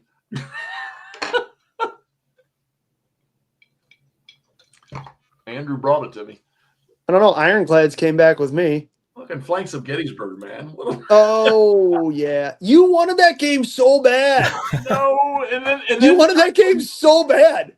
And then freaking Dan Dan Picciotti sent me another game from the same system for free. You wanted that game so bad. And my sadness now is that the Belmont game, the only one I can find, it's a magazine game, but it uses the same system. Like, I really want to play a game that circles around Belmont, because it's one of the only ones that's of any size in Missouri. It's coming in the new Wilson's Creek. GBACW module, so stay tuned. Well, Playtesting. they need to put out GBACW for Mongoloids, and then I can play it. You're gonna play it. The Belmont one's a nice small scenario, so you're gonna play it. I understand that, but it like I still can't eat a small hedgehog. Like it, Ross, just a little you bit of play fentanyl is OCS? still gonna knock me off. Play OCS and Vassal, Ross. I will absolutely try it. There's a World War II system right there that honestly, it was EFS is my thing. So, and don't get me wrong, I still like OCS, but it was giving me headaches with setup and play. All right, you know what? Let's get to the crux of this for tonight. Mo is really having a problem with his internet gerbils, so he may not be able to get back on. If he does, we'll bring him in here. I hope he does for this last segment. All right, so I got it as, you know, we're gonna bring it to today. Entry level, intermediate, advanced, and super crunchy. Okay, this should be easier for us. Okay, Todd, we're gonna start with you on this one. If today somebody came to you and said, "Hey, I want to play Hex Encounter World War II. What do you think you're gonna? What game? Let's just try to narrow it down to a specific game, or maybe even a couple.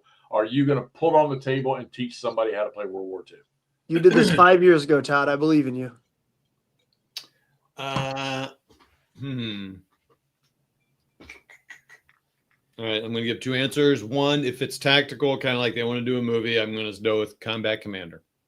Okay. If they want a little higher level, kind of thinking about a battle on a higher level, I'd probably go with Bastogne from the Standard Combat series. Good one. That's what I would do. The reason I would choose Bastogne is it's pretty simple. It's D-Day. It's Battle of the Bulge. It's Band of Brothers. You got to tie it into a bunch of stuff there, and it's pretty straightforward. There's some small scenarios, so you don't have to do the whole thing. It's Battle of the Bulge, where it's only a little section of it, like the center part. So that's cool. In a Standard Combat series, which is 8 pages of rules, and I don't know what Andrew, like 2 pages of special rules or something. I don't know. It's not too bad. It depends. Yeah, but Todd, I want you to teach me to play Eastern Front easy play. Yeah, what's your favorite SCS game, Todd? I don't know anymore what my favorite SCS game is. I think it's a Napoleonics game at this point in time, to be honest with you. So Eastern Front's hard for me because I'm not really. Chuck just said it for you. I mean, I think what's that? Chuck just said it for you in the text. Oh, well, that's fine. Yeah, there are SCS games that cover the East Front. Yes. Mm-hmm. I mean, if you're asking me the question, I'm telling you what I'm telling you. If they said East Front, I guess I don't know. I would have a hard time with that.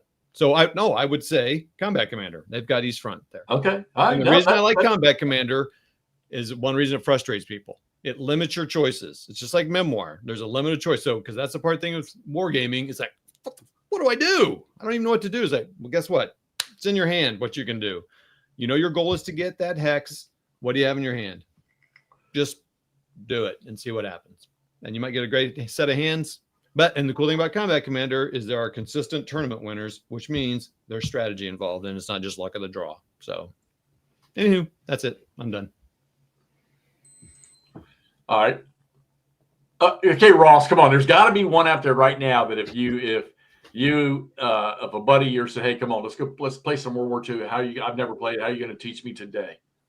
Yes, I just did this with my brothers last year, and they're gamers, but really kind of like mostly I played like Cold Whirly games, like, you know, not light games, but they're not war games per se. I thought that the Undaunted games, we played Undaunted Stalingrad. Oh, yeah. Was fantastic as an entry point because Mm-hmm. it's barely a war game, but it's certainly dripping with World War II theme. I mean, you literally read a story out of a book, which is kind of cool, but then this story plays out on the board that then you can talk about, you know, all week between sessions or whatever, as named characters are moving through. They exist on cards. I thought that was more than Memoir 44, which is a great system, great game. I thought that was my go-to now for trying to get someone who's not a gamer necessarily to play a World War II game. The downside is like the setup time. You have to track all this stuff about between sessions, about what tiles go out and all that stuff. But that's my beginner level, super easy game, straightforward. You move your little tokens, they shoot, they try to take a building, all the cool stuff that happens in World War II. Mid-level or like kind of second tier Combat Commander, great choice, certainly a better choice than ASL or even Starter Kit or something. I think it's a better game than Starter Kit for ASL. But I really liked, especially for a gamer that's not coming with any preconceived notions about tactical World War II games, Last 100 Yards, fantastic entry system. If you bring baggage from other games, it can be a little tricky to wrap your head around it. If you're coming fresh, he's designed a really cool system for relatively fast playing tactical game, great storytelling, great narrative component, and looks great on the board too. So that'd be kind of someone who's maybe more of a gamer pick over Undaunted, which is really kind of a non-gamers game. I think most people would agree. I don't think it's, once you're in super deep, I don't think you're like playing Undaunted every weekend or something. Right. Andrew, miniatures today. Man, I want Easy to play. up war games too. Just Okay, buy a go ahead. bolt action starter set for World War II and get after it. Okay. What about Hex and Counter for you? I got 3 options for this, depending on what you like. Again, tank on tank is Okay, not quite as not board gamey as Undaunted. I have played Undaunted. Undaunted, have you played the Battle of Britain game? No, I've seen it. I've played the It's Normandy delightful. briefly, and then we played the entirety of the Stalingrad one, which was cool. Oh, did you really? Yeah. Yeah. Good game. The Battle for Britain is pretty fun. Anyways, going back, I've played Band of Brothers once or twice. It wasn't necessarily my favorite. I couldn't just, I don't know, for whatever reason I had trouble getting into it. Maybe it was the guy I was playing with, whatever. But then honestly I jumped back to Avalon Hill. You guys know I love Battle of the Bulge. That's a fantastic game. That Jeff, you can still get it. You can still get it. You can still find it. It's everywhere. Yeah. But if you had to everywhere. go today, a today made game, something that we can still see it currently being expanded, or what would you have to do? What would you go to? It's a little maybe flirting with intermediate, but like Storm over Stalingrad. There you see, there's a different perspective. This is what I like about this. We've got And it's Eastern Front, and I don't care about the Eastern Front. Everybody, there's no good guys. What's the joy in winning? So the reason Storm over Stalingrad's good is because I mean, just because I'm not in the East Front, I would be really surprised if someone came to me and said, "Todd, I want to play the East Front." I'm like, "What? What have you been?" Anyway, but I can see them wanting to do Stalingrad because they've seen Enemy at the Gates. You don't watch Enemy at the Gates, and then you play Storm over Stalingrad. Yeah, that's when they would do it. There's just not a lot of. I know there's some movies now out about East Front that's kind of low level, like the tank ones you've seen, Jeff. You talk about, but most part it's Enemy at the Gates. But anyway, go ahead. That's a good one, McMurray. And the area movements, especially those, storm over part. And it's the same as it's pretty easy. Memoir 44, where you've got cards that kind of tell you stuff like, okay, it's prodding you in this direction, right? Like, it's a good way to kind of manage, so it's not just an entirely free form. Here's a hex mat with a bunch of counters on it. Get after it, because that can be a little intimidating, even coming from other board games. Other than that, now you're killing me. So I was going to say War at Sea if it's something just a little different, right? Except for that's not made right now, and honestly, the reprint from Compass or whatever that you gave to me has the extra rules, and it's still a great game. It's just not. Man, that Avalon Hill, I realize it's not the first edition or whatever, but the first Avalon Hill edition is just wonderful. Yeah. Well, I've seen, I know a lot of these guys, the Russian campaign, 5 different makes, 5 different, honestly, if they like East Front and like strategic level, Stalingrad is essentially, again, it's not in production anymore. Right. It's an old Avalon Hill, but again, you can still find it for $10 online all day long. It's just a shorter Russian campaign, essentially. Having played the 2 of them in I think the same year even. They are so similar. If you walked into my house today and you said, I want to play World War II, can you teach me something easy to play? I'm going to go grab an SCS game, and that's what I'm going to teach. See, I would have sat that at like a low intermediate, and I would absolutely agree with Todd that Bastogne. And I've got to give Todd an undying amount of credit. Today printed games, not something we got to go find. I'm going to grab it, something current in the SCS. I'm going to say, there we go. Because if they're going to walk into a store to try to buy a game, I mean, unless you find something secondhand or like these. All right, now let's go to the other end of the spectrum. I want to narrow this because this could go on and on and on. What? All right. This is going to be a no-brainer for me and Ross. I know where we're going to go with this, but on detailed games. Oh, we're not just stepping up the steps. We're going straight from the bottom rung to the top rung. What is one super detailed game that if you wanted to, somebody wanted to get into that, what's one super detailed, super crunchy, advanced level game, let's say that you would be able to teach somebody to play and probably enjoy it? They would probably enjoy it. Now, this is obviously not going to be a new gamer. Maybe you got a buddy that's been playing light stuff and intermediate stuff for decades, and he wants to step up to something super detailed and super crunchy. Sorry, Ross, but we can't use GBACW because this is World War II. Yeah, I feel like if you are interested in World War II and crunchy, heavy games, you owe it to yourself to at least try playing ASL. There's a reason people are still playing it 40 years later. A lot of people are playing it. They're printing more shit than ever for ASL because it's really good.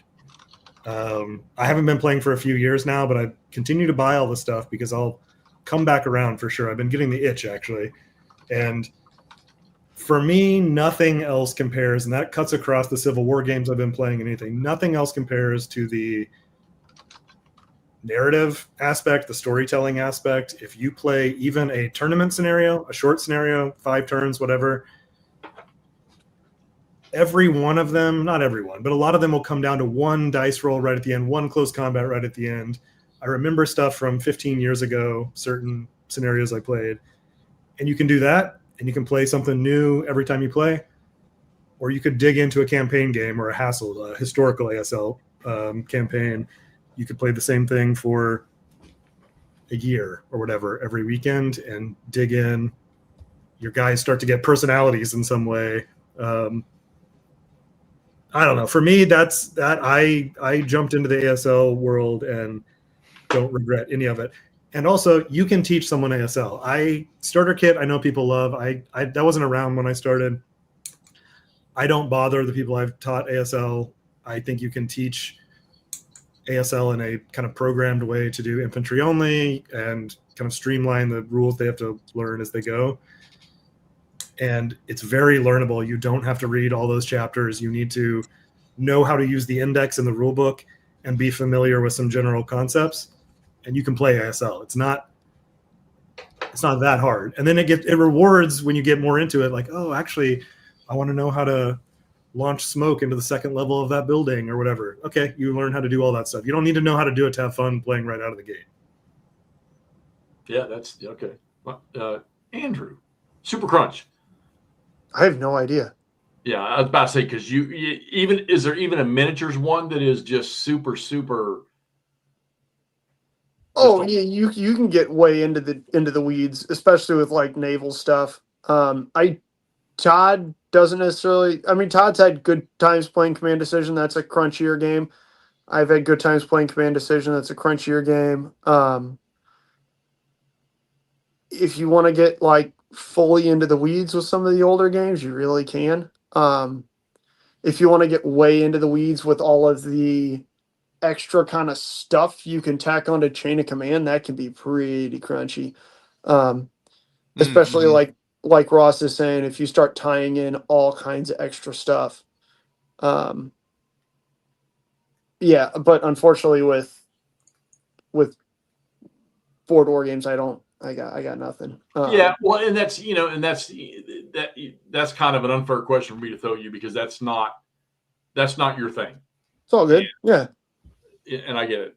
Todd, how about you? Super crunchy that you would you would probably enjoy playing with somebody. World War II. I already know where this is going. It's got to be ASL for you because that's. I mean, what about GTS though? I mean, is that an option in your world? Yeah, so I mean, I'm trying to think of something different than ASL. Just since Ross has talked about it. The interesting thing about ASL is, it is pretty it is pretty amazing all the crazy stuff that happens and the fun stuff that happens during it. And the key is finding a good opponent. I mean, if you want to do tournaments, that's great. I'm just not going to be a tournament guy. I'm not going to learn the rules well enough to play. Although the good thing about playing a tournament is you'll learn a lot more because you're seeing a lot of different strategies, but that's pretty big. But just to say something different, I guess right now I would say GTS. That's probably the most complex game I have that I could actually teach someone or attempt to teach someone. I'm just looking at my shelf here, my 40 games. Yeah, I'd say GTS. Certainly not as complex as ASL, but there's a lot of complexity in the decisions you got to make and all that. So, and it's still being published, and there's some. The problem with that is it's a little bit of an entry because most of the games are like $150 to $200, which is insane. Except for the few, there's a few small ones, but so the magazine's still out there. Yeah, and it's obviously for me, it's not going to be ASL. I mean, I do enjoy the starter kit stuff. That's not as deep as regular ASL. And I mean, Super Crunch for me in World War II, if I had to teach somebody how to play, it's for me, it's going to be EFS. And granted, I haven't touched that now in a year, but I don't know, just something about the maps and the unit and the counters and stuff in EFS that I really love. So I think that would be the road I would go to. All right, now let's close this out with one last question. I'm going to start with McMurray on this one here.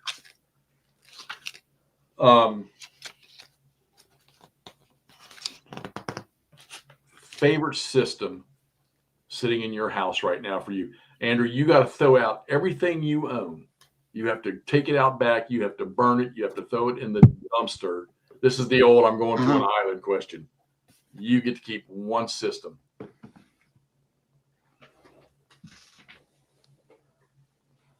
That's hard for him. He's probably got more goddamn miniatures rule books than the three of us. Yeah, no shit. No shit. Way to drop that on me and then make me go first. For board, god damn, it's not even easy for board games. It'd probably be SCS for board games. For miniatures games, be like late second or early third edition Flames of War. Really? Mm-hmm. I would have thought maybe. Well, no, because Chain of Command gives it a good run for its money. Yeah, but there's so much. I like playing Market Garden sometimes. Sorry, Rich Clark, put out the book. It's a bit of an inside joke, but either way, probably so. If I'm having to throw everything else out, I have just an obnoxious amount of stuff based for that and done in 15 mil. And the supplements and stuff are not necessarily comprehensive, but good Lord, are they close? Especially for Europe and Africa. Let's mix this question in with that question, all right? And you can go, I don't care, you can go as far back in time as you want. You got to start completely over as a gamer. And today? You can only start with one system. What are you going to start with? And again, is it today or whenever I want? Back whenever. I don't care. Jesus. Especially system-wise. Like scale-wise would be a lot easier of a question. Honestly, I don't know that I would change that. I'd probably push the start back like 5 years, maybe 6 years to when second edition or first edition Flames of War first came out. And just roll through with it. It's Battlefront had a really long, really, really good run with that game. And there's tons of people who really enjoy 4th edition. Don't get me wrong. It's not my bag because it's a very different game than it even was, from its inception and its kind of first principles. But yeah, I mean, I'd probably just play Flames of War for 20 years and rock through, like I said, the entirety of the system up till 4. And again, I want to stress that again. 4th edition is not a bad game. It's just very different from the Flames of War that I started playing, that I played for years and years and years, and I really love. Okay. All right, Ross, I'm going to give you a little leeway. All right. Oh, what the fuck? I didn't get any leeway. Yeah. Burn all your other stuff. You can only play one thing. Ross, what? If you had to choose 6, what do you I am going to limit the leeway. You cannot say GBACW. Oh, you I only get get to to keep any one period? system. No, You come only on. You got to stick around to the world. Oh, because you might. Okay, never mind. You only get to keep one system today, Ross. And if you could go back in time and start all over again, what one system would you wish you would have started with? I mean, if I was going to keep a system, and I'll say even if this could include Civil War stuff or whatever, I would still pick ASL. I've evangelized about it enough. That is, for my past decade and a half, the best gaming memories I've had, the best games I've played, the most fun I've had, the most interesting matchups have been with ASL. I can see that changing over time with more Civil War stuff, especially now that I'm doing some design and playtesting stuff. I'm kind of seeing how the sausage is made on that end, and hopefully can push some stuff in directions I find interesting that haven't been done.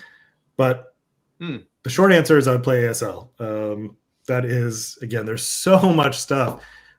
I could even probably do with not even the full series. Like, I could probably pick 2 packs or whatever, like Poland and Flames from Bounding Fire, a third-party publisher. That pack alone, and then the Orders of Battle you need, I could probably just play that forever. Great. Wow, that's great stuff. That's an interesting question, Ross, for maybe an ASL thing. Yeah. But yeah. What would you, if you had to limit your ASL? That's good. That's a good point. Yeah. Because I like early war stuff. I like that kind of shitty tin can tanks and stuff. And that pack is incredible. Those guys actually play test the crap out of their scenarios, and they range from, again, tournament size to basically 20 turn, almost campaign size things. And really, I don't think, I'm kind of like McMurray. I don't think I would, if I could go back. It's not like I regret getting into ASL or wish I would have done something else. I do think I could see myself now with how much stuff is out for ASL.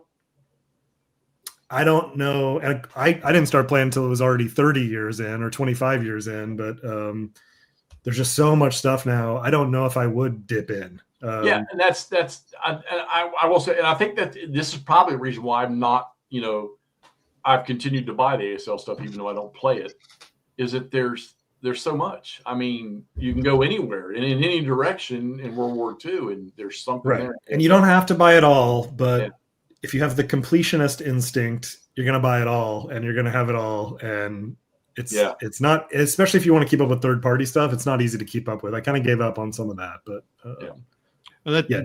so I'm sorry, Russ. What's that? I was trying to read the comment, and Jeff had it up for like 30 seconds. Oh, no, that was me. I did that. Oh.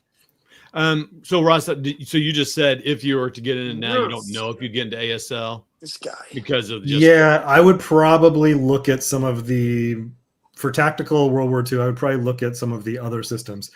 There's almost as much stuff for Combat Commander. Frankly, there's 7 boxes or something now. But Combat Commander is a fantastic system, still supported by GMT. Cool game. You can do everything in there too. Last 100 yards.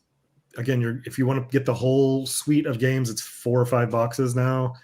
I just don't know if I would wade into the world of ASL with the amount of energy and time I have now. I had it when I was in college and could dive in and study the rule book and learn all this stuff.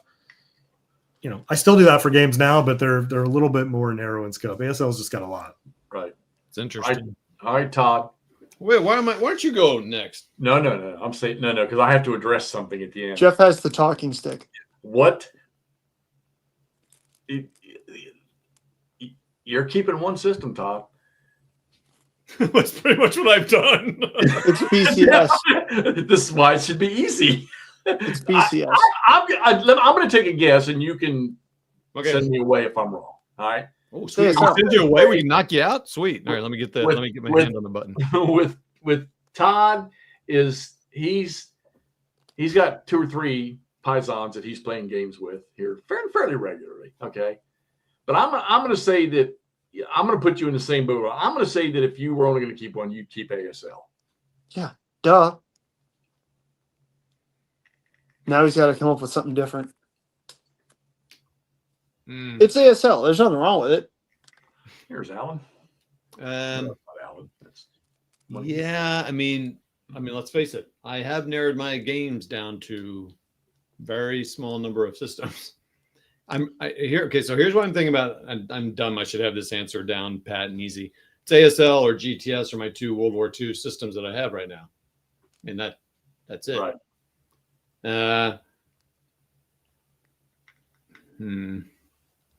I would probably go ASL too because there are so many. There's so much there, and you can kind of play it at whatever kind of level you want. Honestly, Right. Like if you want to not go into all this stuff, well, play a squad. The thing that's what I think would be amazing about it. Like if that's all I had, and I didn't really want to use all the things, and it'd be kind of like a miniature game at that point. Like you've got the scenario. I'm only going to play starter kit level. All right, we'll figure it out. If that's what you want to do. And that's an interesting question too, because with starter kit, which I'm pretty sure that the progression for them making expansions is going to continue. Will it ever grow to the ASL size? I don't know. No, I don't It think so. seems to be popular. Do you think that's going to create sort of a wall between ASL players and starter kit players? Is it going to be a block there somewhere, or is it going to sort of like we're talking about GBACW coming out with the basic rules? Is that going to bring more players in?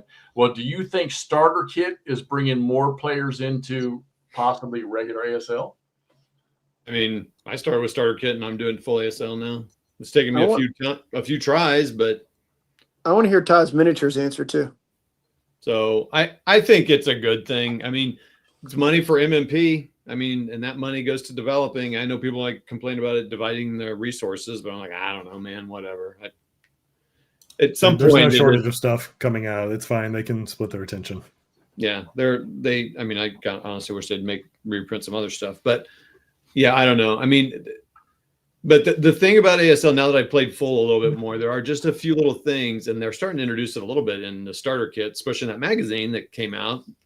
A little bit of sniper, a little bit of concealment, just little things here and there, because the snipers and the concealment add some fun stuff to it. That it's, if you kind of keep it easy, it's not too complicated. So Right. And the thing about ASL is that it's a very, most of the scenarios, there are dogs, of course, but if you kind of get a list of the popular ones, you go to the 2 websites that list how many times they're played and the balance, you can find the good ones. And as Ross said, they're going to be close. And again, just like I was saying about Russian campaign, just play the game a bunch of times, play the same scenario, and you're going to see different strategies, play different people.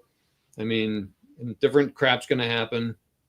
And it's going to be some crazy, dumb stories like Rich and I, my conscript holding up elite American paratroopers for three sets of, not 3 whole turns, but 3 player turns. It's ridiculous. It shouldn't happen, but it's hilarious. And then just the dumbest things happen. And that's why it's so funny. I mean, I like GTS because it's a little simpler. The maps are beautiful. It's a little bigger scale, zoomed out. But I'm like, I don't know, man. Just it's all there in ASL. You got I'm all about the historical maps. I know. What is like when ASL puts out like a full like Yanks, okay, which I guess kind of started it all, I guess, in a way. No, Beyond Valor did. Or Beyond Valor. Right. So when they kick out one of the boxes that covers an entire nation or entire couple of nations, whatever, comparatively to the price of that box compared to the price of one of the GTS boxes, where you getting more value from the ASL? Well, I mean, I guess ASL, because you can play any battle from early war to late war, and You can use Except for that Geoboard. one box isn't going to be a standalone. You're not going to be able to play. Well, yeah. You're gonna. It's assumed you own Beyond Valor and probably Yanks, and the stuff coming out now. It's assumed you own a half dozen other modules. Yeah, and that's the struggle with it. But we're not talking about that. We're just talking about what I'm going to keep or do, and it'd be that. Right. If you're going to ask me about what game I would start with now, that's a really tough one, because I played every Combat Commander scenario, many of them solo. At some point, I just reached a point where, like, I kind of want to have more options about the maps and all the stuff, which is why I moved to ASL. I tried all the others, most of the others, Conflicted Heroes and Lock and Load, and never did try what's the one, Andrew, that you want to try? Old School Grenadier. Grenadier, yeah. Old School Tactical. Oh yeah, both of them, yeah. But we're gonna give that a go at some point. Old School Tactical or Panzer Grenadier? Old School Tactical. I don't care about Panzer Grenadier. You have that? No. I figure at some point you or I will get one and we'll try it out together. But you're going to buy it first because I don't have to. Thanks, buddy. Todd's getting smarter and wiser. I mean, Band of Brothers was interesting. We don't need to ramble on about all that. But okay. I don't know if there's another tactical system because I've thought about it a million times. And right. I mean, maybe Old School Tactical, but I've not played it, so I can't honestly say. So, well, miniatures, Todd. Miniatures. Yeah, go ahead. And what are we doing here? This is the one I would keep. Yeah, miniatures. Oh boy. But that you've started at any point in time. So it doesn't have to be what you currently have, because right now you just have the stuff that you've retrieved from Toddy's storage unit. Oh man. Yeah. Can someone else go? I need to think about that a second. No, dude, I had to go first. Well, it's gonna be silent. Someone fill a gap while I'm thinking. Go for it, Jeffy. Bam. So if I was going to, I'm not going to lie. If you told me I had to choose something that I was going to be able, that I'd play the rest of my life, and I could have, it'd have to be the ASL boxes because there's so much there. All right. But if it's by choice of what I really enjoy playing World War II right now, there's not a lot of it out there yet. But I still think, to me, of the systems out there, BCS to me is still the greatest thing. I love BCS. And it's so fun to play, and you got to work the brain a little bit. You got to account for things, and I love the combat system. In that game, and I love the engagement system in that game. And I know a lot of people don't. It's a little hard to grab, and I still have to constantly look at the rules just to make sure I'm getting it right with engagements and stuff like that, and standoff and things. But I like the system. It once you're rolling with it, it flows, and that would be it. Now, if I was going to go outside of the realm of any genre, of course, we know GBACW is going to be my thing. That'll always be around. All right.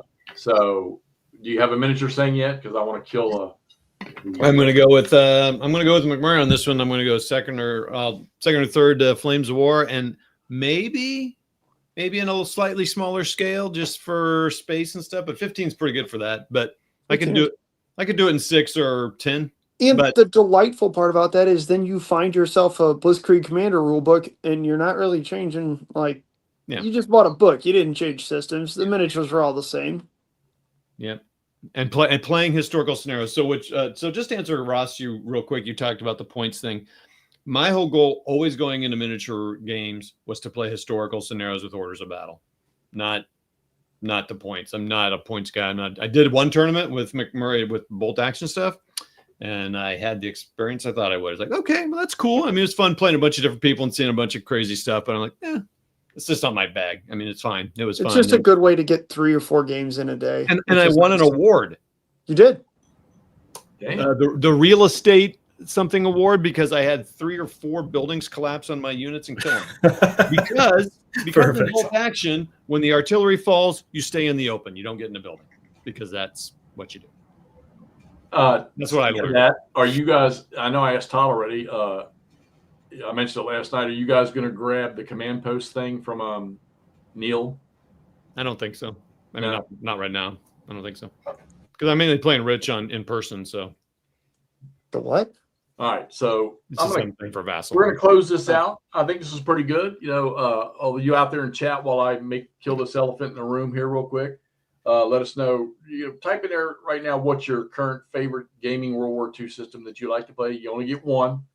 Let us know what it is, what your favorite system is. And I'm going to go away from World War II for this. So I think the chat's come up with a few things. But type them out again. I have been preaching over a few years about Gettysburg 77. Murray's been dropping hints at tonight because I told him about it earlier. So I have attempted Gettysburg 77 3 times. Advanced. The second advanced, not the medium game. And I took it down again. I'm not going to shoot any video. I need to. I probably should talk about it in a thing, but I'm not. This is what I want to say. There's a very good game in that box, especially for something that was made in the 70s. Very, very good detailed game. The first edition rules, well, I've gone through them 2 or 3 times. The second edition is really not a change in the rules that the guys did over on the Facebook Gettysburg. I think it's Andreas Gaming. They did a lot of good work. It's not really a change in the rules. I have 2 copies of that game, and I'm not going to let it go. I'm just hoping that sometime in the future, and it's not going to be Hexy, I'm sorry, that somebody will write some rules for that game using all the current counters and the stuff in there that's in there and make that game worth playing, because I think it's a wonderful, wonderful game, and there's a good system in there to be had. So he just needs to do it. But I'm done with it. I took it down. I set up TSR's Cobra over there. I'm going to play that, and that looks like a very easy play. I'm still playing my Borodino game, and God, Band of Brothers or ASL's got to go on the table. I'm bit again, and I think I want to. For me, it's probably going to be starter kit. So I need to get some of that back. Play Decision of the Else, bro. Make it happen. Yeah, and I pulled that box out last time I was looking at it again. So Andrew loved the intermediate game in this. I want to play. By the way, Sergeant Todd up there, that's Jerry Todd or Ulan.